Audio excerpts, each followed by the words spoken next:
reaching new record highs across the country. Some of the places he holds rallies have even seen new spikes after he leaves town. There was just a study by Stanford University that just came out showing thousands of people are likely to have gotten sick because of these rallies he's holding. What is his obsession, by the way, with crowd size? You notice that? He's always worried. This is the one measure he has of success. He's still worrying about his inauguration crowd being smaller than mine. It really bugs him. He's still talking about that. Does he have nothing better to worry about? Did no one come to his birthday party when he was a kid? Was he traumatized? What's with crowds? Well, you know, I've had crowds before, you know. Had quite a few. But you know, when a country's going through a pandemic, that's not what you're supposed to be worrying about. And that's the difference between Joe Biden and Trump right there. Trump cares about feeding his ego. Joe cares about keeping you and your family safe. And he's less interested in feeding his ego with having big crowds than he is making sure he's not going around making more and more people sick. That's what you should expect from a president. You can expect something different from a reality TV star, but from a president, you want them to put you above their own ego. Look, here's the truth, Michigan. This pandemic would have been challenging for any president. But this idea that somehow this White House has done anything but completely screw this up is nonsense. Canada identified its first case the same week that the U.S. did, right? Just a few miles up, right? It's not close. I may not be pointing north, but Canada's pretty close by. Our mortality rate in the United States is 2.5 times higher than Canada. Think about that. If we had the same percentage of folks dying in Canada as we do here, nearly 90,000 Americans would have died instead of 230,000 Americans. If we had handled this pandemic like Canada did, 140,000 of our fellow Americans might still be alive today. Think about that. Think about that.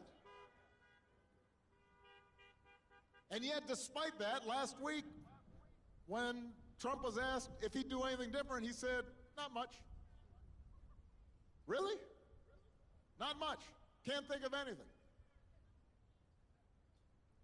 Listen, I understand the president was anxious to downplay it because he wanted to get credit for the economy that he inherited and zero blame for the pandemic he ignored, but it doesn't work that way. The job doesn't work that way. Tweeting at the TV doesn't fix things.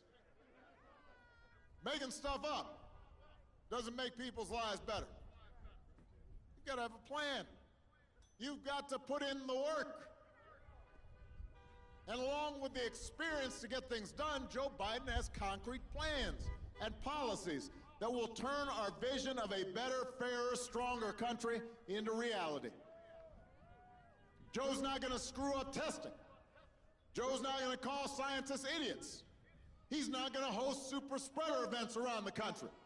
What Joe will do is get this pandemic under control with a plan to make testing free and widely available, to get a vaccine to every American cost-free, and make sure our frontline heroes never have to ask other countries for the equipment that they need. That's what Joe Biden will do.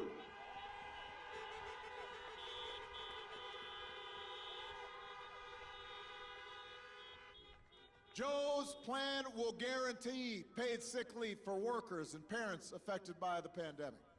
He'll make sure that small businesses in every community, not just some. Not just big corporations, but small businesses that hold our communities together and employ millions of Americans can reopen safely.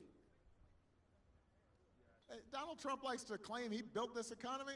America created 1.5 million more jobs in the last 3 years of the Obama-Biden administration than in his first 3 years. And that was before he could blame the pandemic. Joe Biden and I, with the help of a Democratic Congress, rescued the auto industry. Gary Peters was there. He told us to bet on Michigan, and we did. And manufacturing in Michigan grew by 15% over our last 4 years. Trump promised he'd make Michigan the manufacturing hub of the world again. It's up 1% under his first 4 years. 15% under Obama-Biden, 1% under him. That's Michigan, right here. We handed him the longest streak of job growth in American history. But the economic damage he inflicted by botching the pandemic response means he'll be the only president since Herbert Hoover to actually lose jobs. Herbert Hoover. That's a long time ago.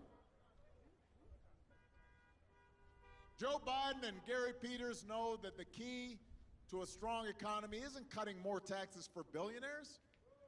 It's lifting up the prospects for working Americans. And Joe's got a plan to create 1 million new auto-related jobs by accelerating electric vehicle production. He's got a plan to create 10 million good, clean energy jobs and fight climate change and secure environmental justice, something that's relevant to Flint, Michigan. You know something about that. He'll pay for his plans by rolling back Trump's tax cuts for billionaires. And this is important. Joe sees this moment not to get back to where we were, but to build on the progress we made together and finally make long overdue changes so that our economy actually makes life a little easier for everybody. For the waitress trying to raise a kid on her own. For the student figuring out how to pay for next semester's classes. Or the shift worker always on the edge of getting laid off. Or the cancer survivor who's worried that her pre-existing conditions, protections will be taken away. Let's talk about health care for a second. Let's talk about health care for a second. Republicans love to say right before an election that they'll protect your pre-existing conditions. That's what they say. Well, you know what? Joe and I actually protected them 10 years ago with the Affordable Care Act.